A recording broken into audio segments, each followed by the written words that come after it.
갈릴리 호수는 바닷물의 높이, 즉 해수면보다 무려 200m나 낮은 곳에 위치하고 있습니다. 그리고 갈릴리 호수는 사방이 높은 산으로 마치 병풍처럼 둘러져 있죠. 그렇기 때문에 해가 지고 공기의 온도가 바뀌면 그 산에서 부는 세찬 바람이 갈릴리 호수로 마구 불어오는 날이 자주 있습니다. 그래서 그 바람이 때로는 갈릴리 호수에 큰 풍랑이 일게도 만들죠. 우리가 돌을 들어서 호수에 던지면 그 돌을 맞은 호수의 물들이 마구 요동치는 것처럼 산 위에서 어마어마한 바람이 마치 수많은 돌처럼 호수 위로 떨어진다고 생각해 보십시오. 그 호수가 얼마나 큰 풍랑이 될지를 상상하는 것은 그렇게 어려운 것이 아닙니다. 오늘 우리가 읽은 본문의 말씀에도 바람이 붑니다. 그런데 그 바람이 얼마나 세차게 부는지 미칠 광자를 써서 광풍이라고 기록해 놓았습니다.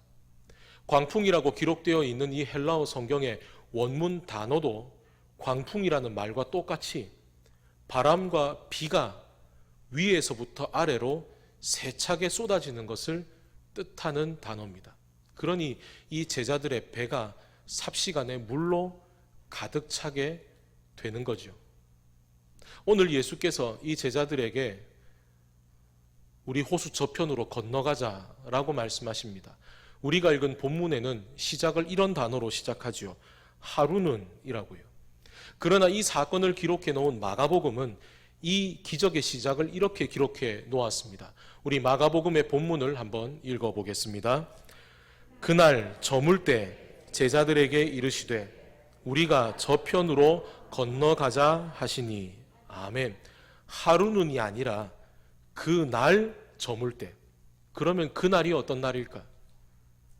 수많은 사람들이 예수님에게 모여와서 예수께서 씨 뿌리는 비유를부터 시작해서 여러 비유로 사람들에게 복음을 전하셨던 바로 그날, 예수님의 가족들이 예수님을 만나기 위해 왔지만 예수님을 돕기 위해 온 것이 아니라 예수님을 도로 끌고 가기 위해서 왔던 바로 그날, 그날의 그 여정이 얼마나 피곤했던지 예수님께서는 배에 타시자마자 배의 고물을 베개 삼아서 베고 주무셨을 만큼, 풍랑이 일어 배가 금방이라도 가라앉을 것 같은데도 제자들이 깨우실 때까지 깨어나지 않으셨을 만큼 피곤하셨던 바로 그날, 제자들이 예수님을 깨웁니다. 그리고 예수께서는 바람과 물결에게 명령하셔서 그 풍랑을 잠잠하게 하시죠. 이 기적이 얼마나 어마어마했던 기적이었던지 그 광경은 제자들의 기억 속에 선명하게 새겨졌습니다. 이 기적이 누가복음뿐 아니라 마가복음과 마태복음에도 다 기록된 것을 보면 말입니다. 이 기적을 보고 나서 제자들은 오늘 우리가 읽은 본문에 이렇게 말합니다. 그가 누구이기에 바람과 물을 명함에 순종하는가? 그런데 우리는 오늘 이 본문에서 한 가지 질문을 던져야 합니다. 왜 예수님께서 굳이 그날 그 밤에 제자들을 데리고 호수 저편으로 가셨을까? 예수님이 이 풍랑을 잠잠하게 하시는 기적을 행하실 수 있다는 걸 보여주시려고 갔을까? 그런데 오늘 본문은 이렇게 말합니다. 예수께서 잠이 드셨더니 마침 광풍이 호수로 내리치매. 이 마침이라는 단어는 예수님께서 배에 주무셨을 때 그날 그 광풍이 불어 닥친 것이 예수님의 의도가 아니라는 걸 말합니다. 그렇다면 예수님께서는 왜 피곤한 그날 밤에, 바람이 불 수도 있는 그날 밤에 왜 잠시도 쉬지 않고 호수 저편으로 가시고자 했을까? 거기에는 분명한 예수님의 목적이 있습니다. 그 예수님의 목적이 너무나 확고했기 때문에 그 어떤 풍랑도 호수 저편으로 가고자 하시는 예수님을 막을 수 없었던 겁니다. 그런데 제자들은 달랐습니다. 호수 저편으로 가시고자 하는 것은 예수님의 목적이었지만 제자들은 그 예수님의 목적을 똑같이 자신들의 목적으로 품진 않았습니다. 만약 그들 또한 예수님의 목적을 함께 품었다면 그들은 풍랑 가운데 예수님을 깨울 때 이렇게 얘기했을 겁니다. 주님, 우리가 호수 저편으로 가야 하는데 지금 풍랑 때문에 가지 못하니 어떻게 하면 되겠습니까? 그러나 그들은 호수 저편으로 가는 것은 예수님의 목적이라고 선을 그어버립니다. 선을 그어버리니 그들은 호수 저편으로 가는 것보다 자기 목숨을 구하는 것이 더 중요합니다. 오늘 우리가 읽은 본문 가운데에서 제자들은 주님을 깨우면서 뭐라고 말합니까? 주여, 주여, 우리가 죽겠나이다. 이 상황을 마가는 이렇게 기록해 놓았습니다. 제자들이 예수님을 깨우면서 하는 말이 선생님이여, 우리가 죽게 된 것을 돌보지 아니하시나이까?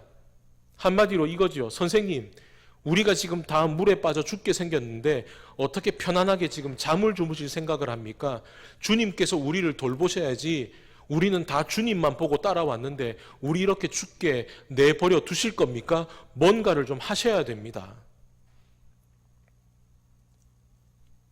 제자들이 예수님과 함께 이 배를 타기 전에 그 전에 일어난 일을 마태는 이렇게 기록해 놓았습니다. 우리 함께 마태복음의 기록을 읽어보겠습니다. 예수께서 무리가 자기를 애워싸는 것을 보시고 건너편으로 가기를 명하시니라.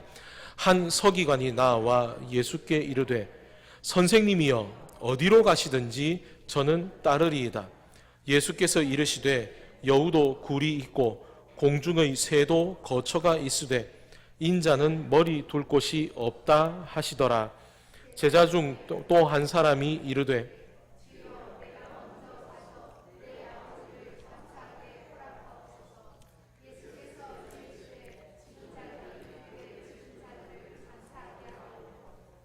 나를 따르라 하시니라.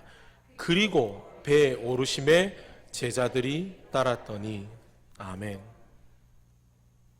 오늘 우리가 방금 읽은 이 마태 기록에서는 예수께서 제자들과 함께 배에 오르시기 전에 두 사람이 예수님을 만난다고 얘기합니다. 한 사람은 서기관이죠. 그 서기관은 말합니다. 선생님이여, 어디를 가시든지 저는 따라가겠습니다. 그런데 그에게 예수께서 뭐라 말씀하십니까? 인자는 머리 둘 데가 없다. 네가 나를 따르겠다고? 이제 네가 나를 따르는 그 길은 이제껏 네가 사람들 가운데에서 누려왔던 인정과 영광의 길이 아니라 머리 둘 곳 하나 없는 초라하고 외로운 길인데도 너 그래도 나 따라올 수 있겠니? 너 그 길로 따라와야 된다. 제자 중에 한 사람, 그는 예수님께 이렇게 말합니다. 저희 아버지 장례를 치르고 나서 제가 가겠습니다. 그런데 여기서 이 말은 아직 아버지가 돌아가시진 않았지만 이제 곧 돌아가실 것 같으니 제가 가서 아버지의 임종을 지켜보고 아버지의 장례를 치르는 것, 그게 지금 가장 급한 일이다. 제자가 말하는 겁니다. 그러나 예수께서 무엇라 말씀하십니까? 죽은 자들이 그들의 죽은 자들을 장사 지내게 하고 이 땅 가운데 부활의 소망을 모르는 사람들은 그 죽음의 자리를 지키게 하고 너는 나를 따라와라. 지금 이 예수께서 배에 오르시기 전에 이 두 사람을 통해서 하시는 말씀이 뭡니까? 예수님을 따른다는 것, 그것은 우리가 살아가면서 우리가 만나게 될 그 어떤 화려한 영광의 길보다, 아니면 우리가 살아가면서 이게 더 중요하다고 말하는 그 어떤 길들보다 가장 중요하고 우선적이라는 것을, 그러니 너희들은 나를 따라와야 된다고 당부하시는 것이 마태복음에서 예수께서 배를 타시기 전에 말씀하신 내용입니다. 이제 그 말씀에 이어서 그리고 제자들은 배를 타고 예수님을 따라갑니다. 비록 그들이 예수님을 따라가지만 하지만 그들의 시선은 호수 저편에 있지 않습니다. 예수께서 복음을 전하시기 위해 건너가시지만 그들은 복음을 전하는 것은 예수님의 일이라고 생각합니다. 그러니 그들은 그 호수 한가운데 풍랑이 일 때 호수 저편을 바라보는 것이 아니라 자기의 목숨을 바라봅니다. 호수 저편을 바라보지 못하니까 그들에게는 광풍이 보입니다. 이 광풍과 이어지는 또 다른 기적이 하나 있죠. 제자들이 호수를 지나가다가 이 풍랑에 마구 휘말려 있는데 예수께서 그 풍랑치는 밤바다를 물 위를 걸어서 제자들에게 가십니다. 그 모습을 보고 깜짝 놀라는 제자들 가운데 베드로가 예수님에게 이렇게 청하지요. 주님, 만일 주님이시거든 나를 명하사 나도 예수님처럼 물 위를 걸어가게 해주십시오. 예수께서 한마디 말씀하십니다. 오라. 그 예수님의 오라는 말씀을 듣고 베드로가 풍랑 이는 그 물 위로 발을 내디뎠을 때 놀랍게도 그는 예수님과 똑같이 물 위를 걷습니다. 예수께서 오라 하고 말씀하시니 이제 부르시는 예수님을 바라보면서 베드로는 물 위를 걸어가면서 예수님께 갑니다. 하지만 몇 걸음 걷지 못하고 베드로는 물속으로 빠져들어가죠. 왜 그렇게 되었는지 마태복음에서는 그 이유를 이와 같이 말합니다. 우리 함께 그 구절을 함께 읽어보겠습니다. 베드로가 배에서 내려 물 위로 걸어서 바람을 보고 무서워 빠져가는지라. 아멘. 예수님을 보고 시선을 고정하고 걸어갈 때에는 그 어떤 풍랑도 베드로를 막을 수 없었습니다. 그 모든 풍랑을 뚫고 오라고 명하시는 예수님을 바라볼 때 베드로는 걸어갔습니다. 그러나 믿음의 목적이 되시는 예수님을 바라보는 것이 아니라 베드로의 시선이 자기 발 앞에 부는 바람을 볼 때 그의 발은 물속으로 빠져들어가기 시작한 겁니다. 그의 마음속에 기쁨과 감격은 사라지고 두려움이 가득합니다. 하나님께서 이스라엘 민족을 애굽에서 끄집어내셔서 광야를 지나 가나안으로 들어가게 하신 것을 우리는 알고 있습니다. 그리고 하나님께서 그 이스라엘 민족들을 40년 동안이나 광야길을 걷게 하신 하나님의 목적도 우리는 구약을 통해 알고 있습니다. 그러나 40년 동안 하나님과 함께 광야를 동행한 이스라엘 백성들은 그 하나님의 목적을 제대로 깨닫지를 못합니다. 하나님의 목적을 제대로 깨닫지 못하니까 이제 그들의 눈에 불평할 거리들이 보이기 시작합니다. 애굽의 따뜻한 밥상이 그립습니다.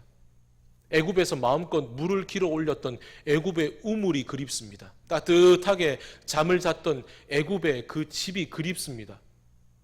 그러나 여러분, 그들이 40년 동안 초막을 짓고 광야를 헤매었지만 그들이 배고플 때마다 날마다 주님께서는 만나를 주시고 때에 따라 메추라기를 보내주셨죠. 그들이 목이 마를 때에는 반석이 깨어지고 그 사이에서 물이 솟아나게 만드셨죠. 그들이 비록 초막을 짓고 살았지만 낮에는 구름 기둥으로 그들에게 그늘을 만들어 주셨고 밤에는 불 기둥으로 그들을 환하게 지켜주셨죠. 그러나 이들은 그 모든 은혜들을 돌이키며 감사하기는커녕 불평합니다. 그 40년의 여정 가운데 그들이 불평한 내용이 뭡니까? 모세와 하나님을 향해 그들은 이렇게 불평하죠. 우리를 애굽이 아니라 여기에서 죽게 하려고 우리를 여기로 끄집어내었냐고. 만나와 메추라기, 생수, 구름기둥과 불기둥 그들이 몰라서 그런 겁니까? 아니요. 그들은 매일마다 경험합니다. 그런데 어느 순간 그들에게 주신 그 하나님의 은혜를 그들은 지극히 당연하게 받아들입니다. 그리고 오히려 불평의 시선으로 주변을 바라보기 시작합니다. 하나님의 목적을 깨닫지 못하니까 하나님이 주신 은혜는 까맣게 잊어버리고 불평만 그들의 마음에 가득한 겁니다. 여러분, 예수님을 만난 사람들은 어떠합니까? 그들 모두 다 예수님을 만나서 각자 다르게 고백하죠. 나병 환자에게 예수님은 그 병을 고쳐주신 분입니다. 나사로에게 예수님은 생명을 다시 주신 분입니다. 어떤 이에게 예수님은 하나님의 말씀을 전해주신 선생님입니다. 그러나 어떤 이에게 예수님은 미친 사람입니다. 성전에서 좌판을 버리고 장사하는 사람에게 예수님은 자기 생계인 좌판을 뒤엎어버린 폭력배입니다. 어떤 사람에게 예수님은 자기에게 있는 인기를 빼앗아가는 떠오르는 스타입니다.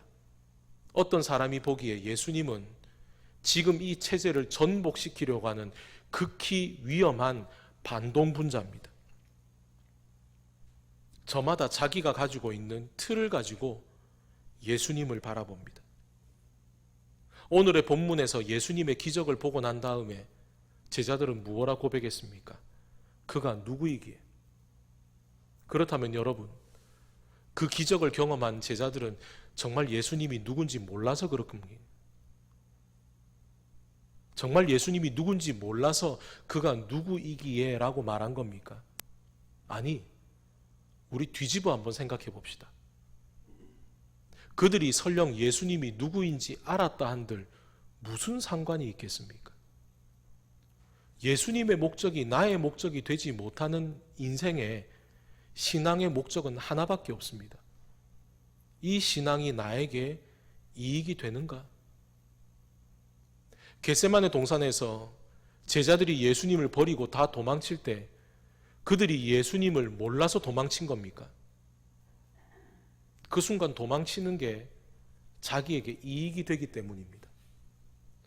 예수께서 여러 차례 제자들에게 내가 이제 십자가의 길을 갈 것이고 그 십자가의 죽음이 누구를 위한 죽음이고 내가 십자가에서 죽어도 내가 사흘 뒤에 다시 살아날 것이라고 여러 차례 제자들에게 말씀하셨지만 제자들이 십자가에서 죽어가시는 그 예수님을 보고 난 뒤에 마가의 다락방에 숨어버린 이유가 뭡니까?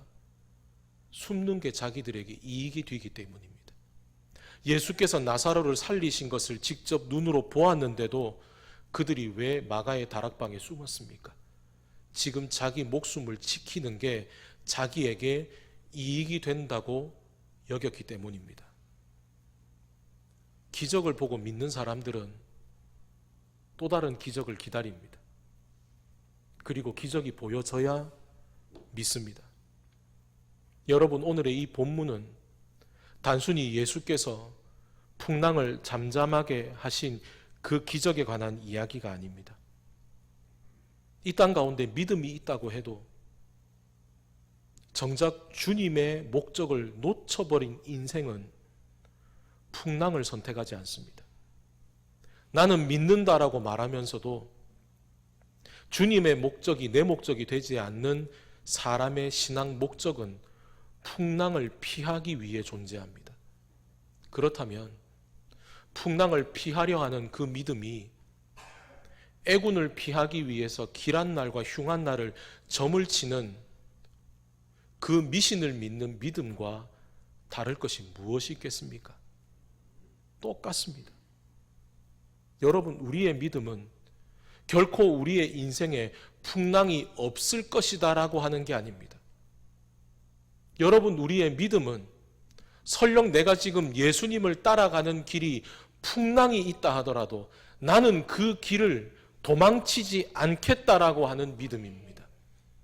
내가 주님을 따라 호수 저편으로 건너가는 그 길에 풍랑이 가로막혀 있다 하더라도 예수께서 이 배에 나와 함께 계시니 나는 저 풍랑을 뚫고 주님과 함께 호수 저편으로 가겠다라고 하는 것, 그것이 바로 저와 여러분의 믿음입니다. 사도행전에는 풍랑에 대한 또 다른 기록이 있습니다. 사도 바울이 유대 총독과 아그리빠 왕 앞에서 믿음을 변론하죠. 그리고 그는 이제 가이사에게 재판을 받기 위해서 로마로 압송됩니다. 백부장이 사도 바울과 다른 몇몇 죄수들을 데리고 화물선을 임대해서 이제 로마로의 항해를 떠납니다. 항해를 하다가 잠시 정박해서 금식의 절기를 보내고 난 다음에 이제 배가 다시 떠나려고 할 때 사도 바울이 백부장과 뱃사람들에게 이렇게 권합니다. 우리 함께 사도행전의 말씀을 읽어 보겠습니다. 말하되 여러분이여 내가 보니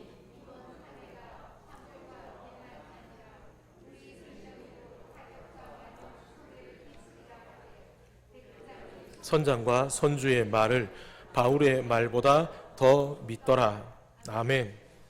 평생을 바다 위에서 그리고 배 안에서 살아온 뱃사람들의 말을 백부장이 죄수의 신분인 바울의 말보다 더 믿은 것은 지극히 당연한 일일 겁니다. 더군다나 화물을 운송하고 돈을 벌어야 하는 뱃사람들이기에 그들에게는 바다에 대한 경험이라고는 조금 더 없어 보이는 바울의 말보다는 자기들의 이익과 경험을 생각했을 것, 그것도 또한 당연한 일이죠. 그런데 이제 이 배가 출항을 해서 그레데라고 하는 섬의 해안선을 따라갈 때 그들에게 생각지 못한 폭풍이 닥쳐옵니다. 그레데 섬 한복판에 해발 2100m의 높이로 높이 솟아있는 산에서부터 엄청난 바람과 비가 광풍이 되어 그레데 섬 해안가를 돌고 있는 그 배를 덮친 겁니다. 그 광풍이 얼마나 무시무시했던지 그 이튿날에 뱃사람들은 돈을 벌기 위해 배에 실어두었던 모든 화물을 다 배 밖으로 던져버립니다. 배를 조금이라도 가볍게 하기 위해서입니다. 그런데 셋째 날이 되어도 이 풍랑이 잠잠해지지 않자 뱃사람들은 배 운행에 필요한 가장 기본적인 도구를 제외한 나머지 배의 모든 기물들을 전부 다 바다에 던져버립니다. 그 다음에 이어지는 상황을 사도행전은 이렇게 말합니다. 우리 함께 읽어보겠습니다. 여러 날 동안 해도 별도 보이지 아니하고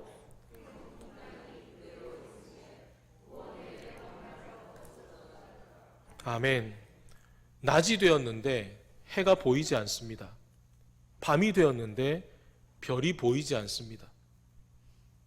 이 깜깜한 날이 그 후로도 여러 날 동안 지속됩니다. 해가 보여야 동쪽이 어디인지를 알고 밤하늘의 별자리를 봐야 가야 되는 항로가 보일 텐데 해도 보이지 않고 별도 보이지 않는 여러 날 동안 말 그대로 이 배는 목적지를 잃어버리고 표류하게 됩니다. 그러니 그 풍랑 가운데 하루하루가 지나갈수록 그 배에 타고 있는 모든 사람들은 지독한 배멀미와 죽음의 공포 앞에서 음식이 눈앞에 있는데도 그 음식을 한 톨 입에 넣지도 못한 채 두려워합니다.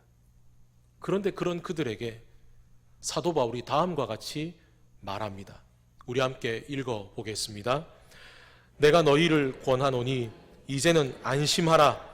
너희 중 아무도 생명에는 아무런 손상이 없겠고 오직 배뿐이리라. 내가 속한 바 곧 내가 섬기는 하나님의 사자가 어젯밤에 내 곁에 서서 말하되 바울아 두려워하지 말라. 네가 가이사 앞에 서야겠고 또 하나님께서 너와 함께 항해하는 자를 다 네게 주셨다 하였으니 그러므로 여러분이여 안심하라. 나는 내게 말씀하신 그대로 되리라고 하나님을 믿노라. 그런즉 우리가 반드시 한 섬에 걸리리라 하더라. 아멘. 우리가 방금 읽은 이 구절 가운데 사도 바울은 그들에게 두 번이나 말하죠. 안심하라고. 사도 바울이 그들에게 안심하라고 말할 수 있는 근거가 어디 있습니까? 지금 사도 바울에게 지도가 있어서?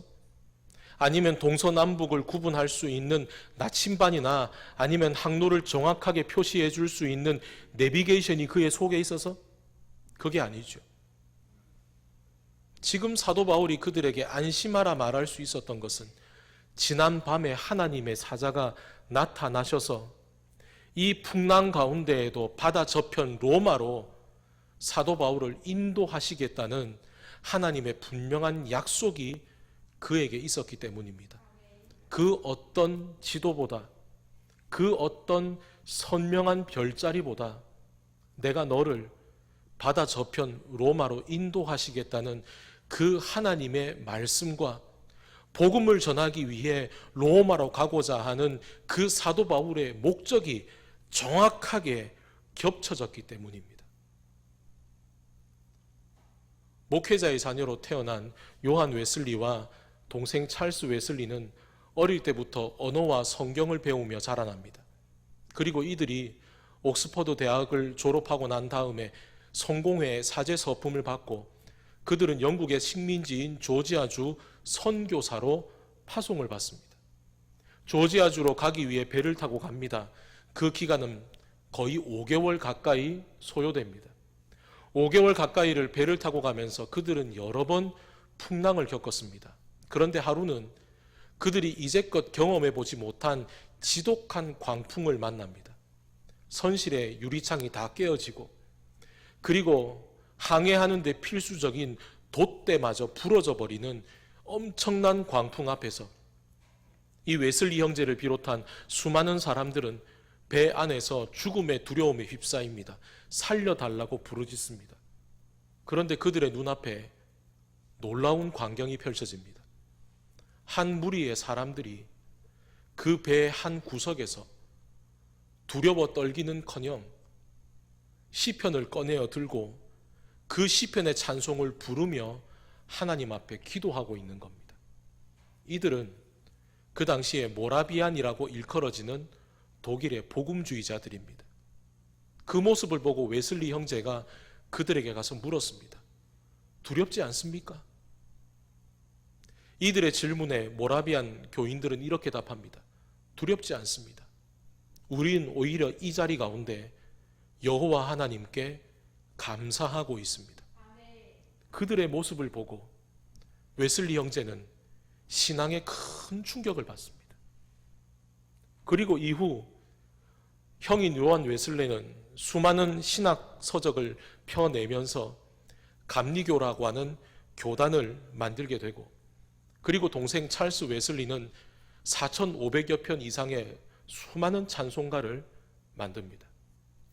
이 동생 찰스 웨슬리가 하루는 아일랜드의 평야에서 복음을 전하고 있을 때입니다. 세찬 비바람이 그 평야에 몰아닥칩니다. 그런데 더 두려운 것은 찰스 웨슬리를 반대하는 사람들이 찰스 웨슬리를 죽이기 위해 그 장소를 덮친 겁니다. 웨슬리는 황급하게 주변에 가까운 농가로 몸을 피했고, 농가의 여주인은 우유를 저장하는 우유 저장고에 찰스 웨슬리를 숨겨줍니다. 그런데 곧이어 찰스 웨슬리를 뒤쫓고 있는 무리들이 그 농장으로 들이닥치고, 그들은 농장 여기저기 찰스 웨슬리를 찾기 위해 수색을 하기 시작합니다.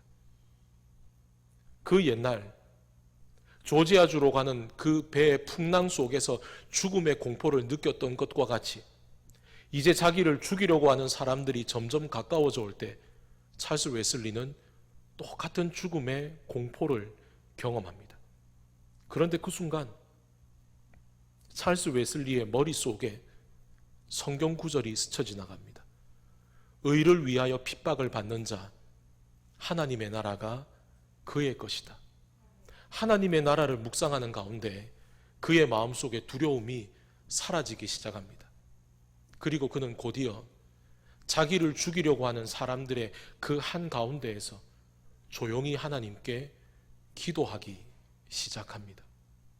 그리고 그 죽음의 자리 가운데에서 그가 경험한 놀라운 믿음의 고백을 가지고 그가 지은 찬송가가 바로 오늘 여러분이 예배 가운데 부른 찬송가 388장입니다.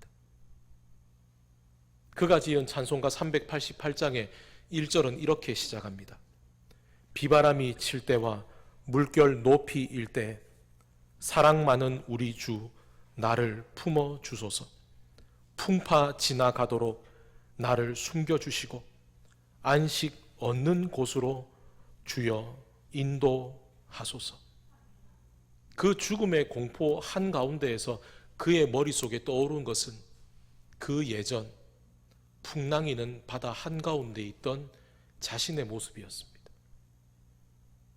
그리고 그 풍랑이는 바다 한가운데에서도 그에게 복음을 전하게 하시려고 바다 저편 조지아주로 인도하신 그 하나님의 인도하심이 지금 이 죽음의 한가운데에서도 여전히 함께하고 계시다는 것을 그는 이 찬양을 통해 우리에게 알려주고 있는 겁니다.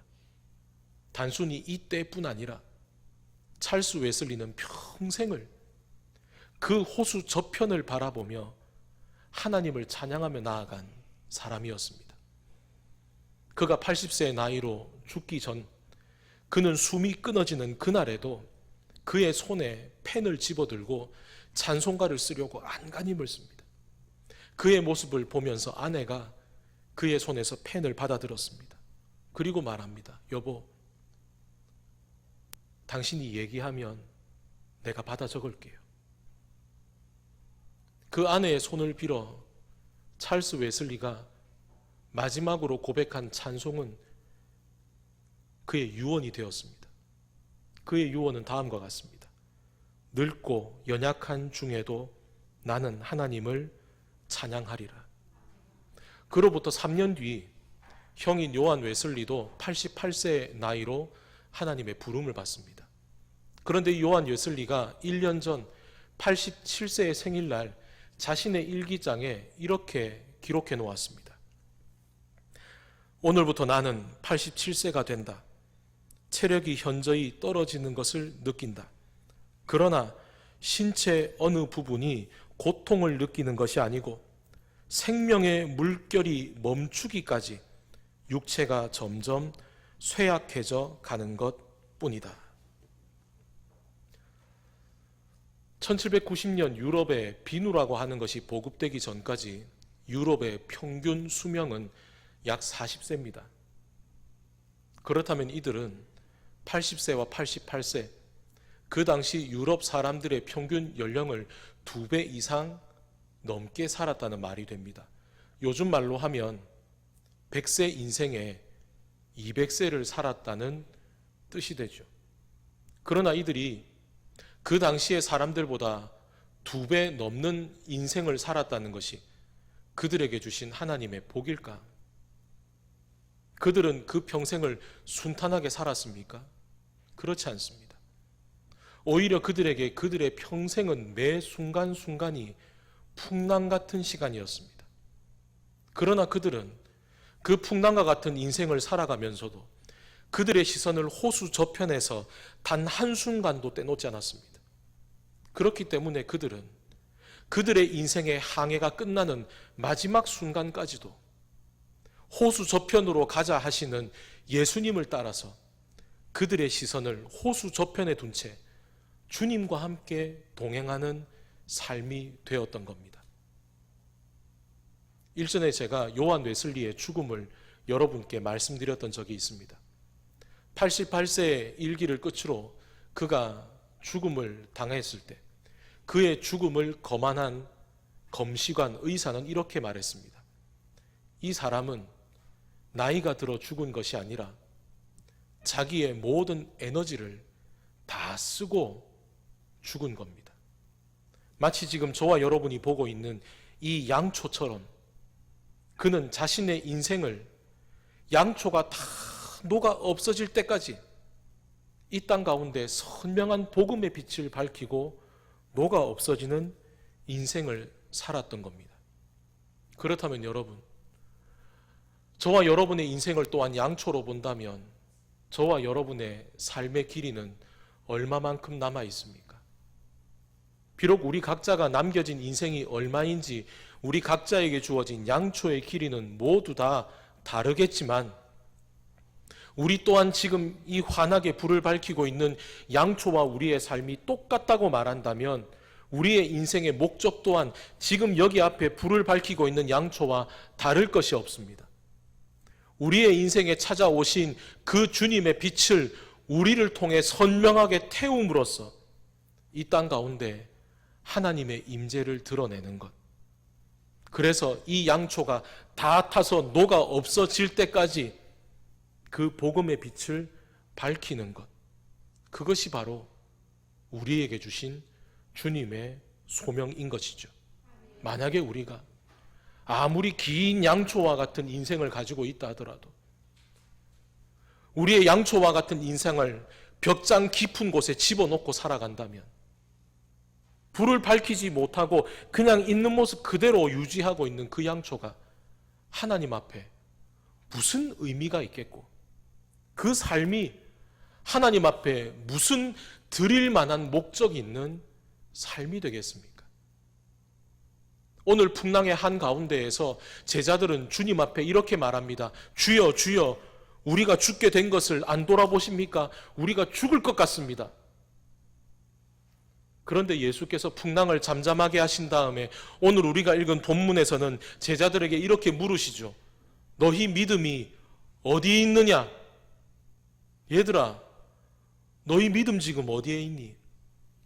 이 배를 타기 전에는 나 믿는다라고, 나 따라오겠다고 철석같이 말했던 그 너희들의 믿음, 지금 너희들에게 그 믿음이 어디 있냐?